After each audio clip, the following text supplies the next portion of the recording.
What if reaching the summit of success still left you empty inside? Today, in our Spirit Reboot series, I'm going to welcome world record endurance athlete, humanitarian, and author of Hyper Fitness, Sean Birch, a man who spent decades pushing the limits of human endurance, from summiting Mount Everest to living among remote Himalayan tribes. The greatest lesson he learned wasn't about conquering mountains, but it was about conquering the ego through resilience that led to service. Welcome, Sean. Thank you for having me. I appreciate it. It's a pleasure. Sean, for listeners listening to you for the first time, can you share a little bit about what led you down the path of exploring life as an extreme endurance athlete, which eventually led to service, right? Absolutely, yes. It was actually my grandfather, who was a Norwegian explorer, a World War II veteran, an engineer, just an adventure overall. And our last conversation he had with me was very profound, and how I was living my life and how to rethink it. And from there, it evolved to not only with the goal of just climbing Everest on my own, alone, to all the other mountains and world records that I end up seeking. But through that, it changed my life in ways I never thought was possible. Sounds like he's still your spirit guide. He's always with me. I have a touchstone, his ski pass. When he was 86 years old, he was still downhill skiing. So I carry that with me everywhere I go. Keeps me alive when sometimes when I put myself in these situations that are literally life and death.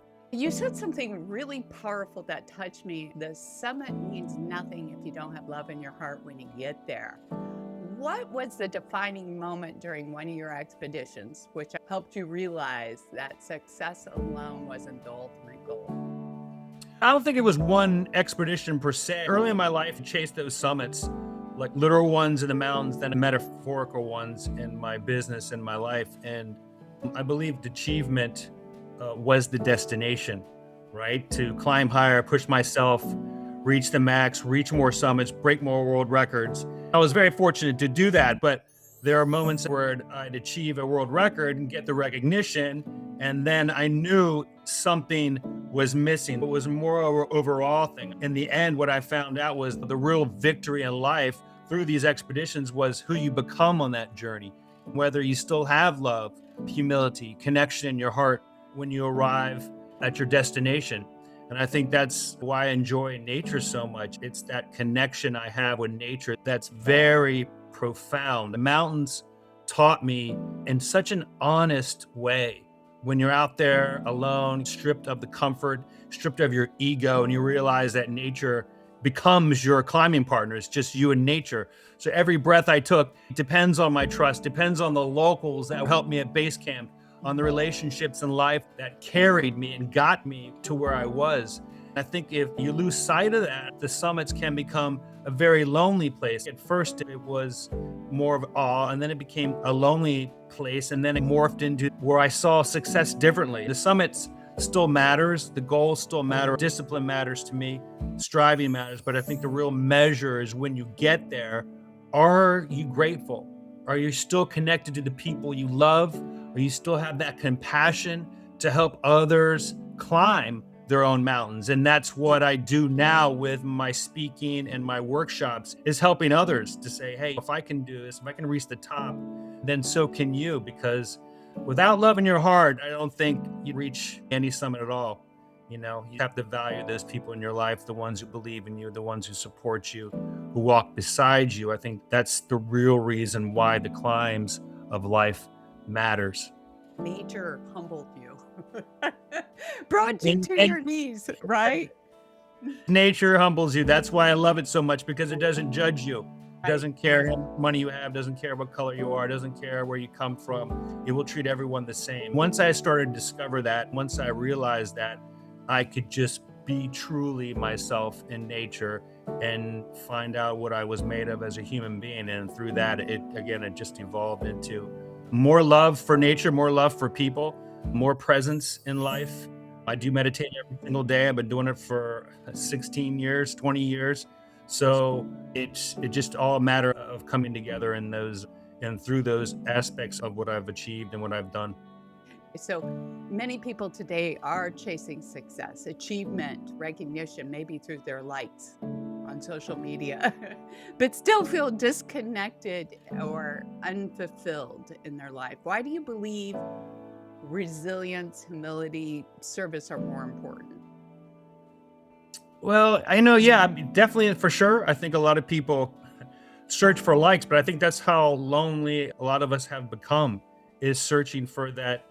They've kind of let go of their control and they're searching for that deeper connection. For me, risking everything has a way of stripping life down to what actually matters. And I'm not asking for people to do that, but if you get yourself out in nature, get yourself away from the phone, get yourself away from technology, you can find out the more simplistic you can become, the more actually life will open up to you. What did you learn from the Himalayan communities while you were out there in the wilderness that many people in modern society might be missing? Yeah, I mean, living among Himalayan tribes, whether it's locals, the Sherpas that are doing my logistics in different regions, or when I was in Tibet with a lot of the tribes and I was filming, I've filmed a couple documentaries. It teaches you lessons you definitely simply cannot learn in the modern world. In many ways, I think of ourselves as advanced, more connected, more efficient, more successful. But when you spend time in those villages in the high mountains with very little, they don't have material wealth, you realize something very powerful, and that is resilience. People talk about that's the way they live every single day, that resilience. Life is hard, whether you're in a third world country or you're in a first world country. And I think that the environment is unforgiving, especially in the Himalayas. So every day requires effort for them, cooperation, patience. And despite that, I think you can encounter what I encountered was incredible sense of gratitude, humility, and community.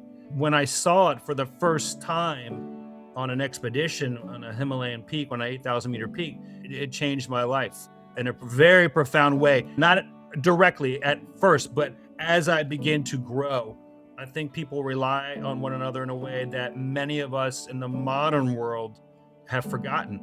I agree with Yeah, you. I think community is one of the things we're missing these days. So, absolutely.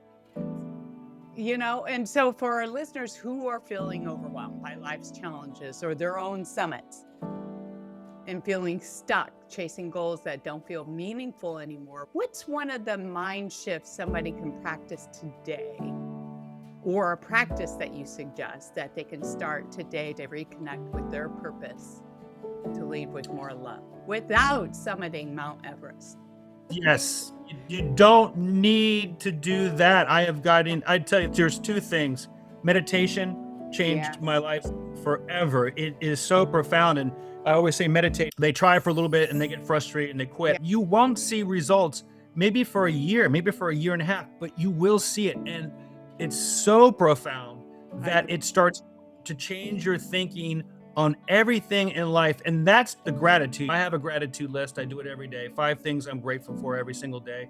I also believe, besides meditation, is walking. And my new book, I dedicate a whole chapter just to walking, to get out in nature and walk. Not necessarily a walking meditation, but just get out in nature away from your phone and just walk. And that's another thing I guarantee it will change your life in ways that you never thought possible. You're thinking, oh, come on, please, just walking. But if you can walk outside, hopefully in nature, somewhere in a park, it will have such a profound impact on Yeah, you. the Japanese call that forest bathing. Yeah, my daily practice is for many, many years. So, Sean, Yes. you mentioned a new book. If you could share it with everybody and how they can connect with you if they want to learn more or follow your journey. My new book's called Sweat Working, the mastery guide to revolutionizing your life and your professional relationships through wellness. You can Google Sean Birch. You can contact me on LinkedIn. You can contact me through my website, which is seanbirch.com. It's not hard to get a hold of me. And hopefully you try those meditation, you try the walking meditation, and let me know how it's changed your life, because it will in a very profound and meaningful way. Help you see the love, right, Sean? It- It's all about see the love. Thank you for sharing your wisdom with all of us today. It was a pleasure hearing what you had to say. Thank you so much. It's an honor to be here. Thank you. Wonderful. If you like this message and you want more, remember to follow. And also, you can tune into your spirit each and every day by subscribing to our podcast, RadioMedium, on your favorite podcast forum. Please rate it and share it with your family and friends who appreciate this message right now. And remember, be social with me. I would love to hear from you on Facebook, Instagram, YouTube too.